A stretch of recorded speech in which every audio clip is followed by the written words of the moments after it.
Welcome to Maastricht. So for today's vlog guys is we are going to shopping, but first we are going to eat breakfast dito sa Michelin na restaurant hotel man ata to guys. But anyway, mamahalin dito. Oh my gosh, baka hindi ako makabayad nito. Tingnan nyo naman, bongga bells. So ayan, pati yung mga pagkain may electric pan, baka malangawan. Oh my gosh, hindi naman siguro guys. Ang social naman dito, oy, just me.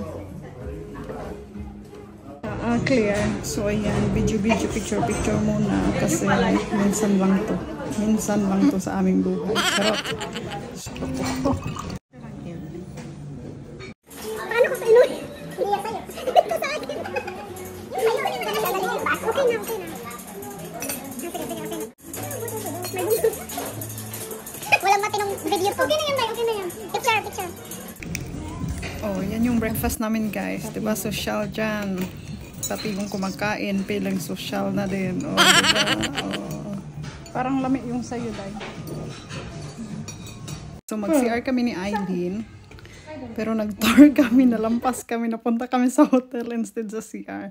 So, ito pala yung CR nila, guys. Oh my gosh, diba? Ang ganda. O, diba? So, social talaga ang CR nila, guys. Parang gusto ko matulog dito.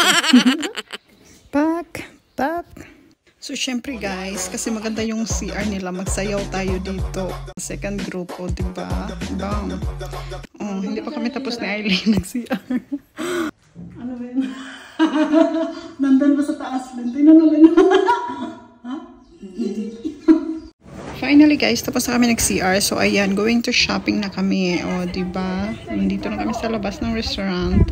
Maglakwat siya na. So, ito yung first na Winkle na napuntahan namin. So, lumabas din kami kaagad guys kasi wala kaming type tapos sobrang mahal. Oh my gosh. So, punta kami sa ibang store. But first, oh my gosh, this one is very colorful. Yung vlog natin guys is shortcut to dinner. Hindi na ako nag-video sa store kasi gusto ko mag-concentrate kung ano-ano yung mga pinaninda nila. Baka may mabili tayo. Pero wala naman ako masyado nabili guys. Nag-video na naman po siya.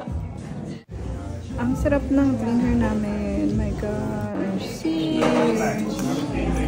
Oh, natapon. Oh my god.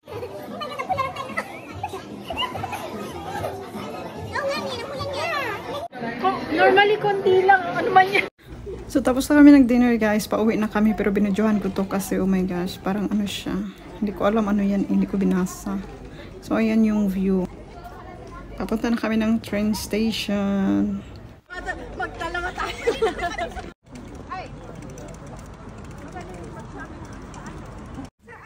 So, ayan guys, traditional talaga yan. Every time maggala kami, lagi kami tumatakbo para sa train. Lagi kaming late. Pero luckily on time kami, my gosh.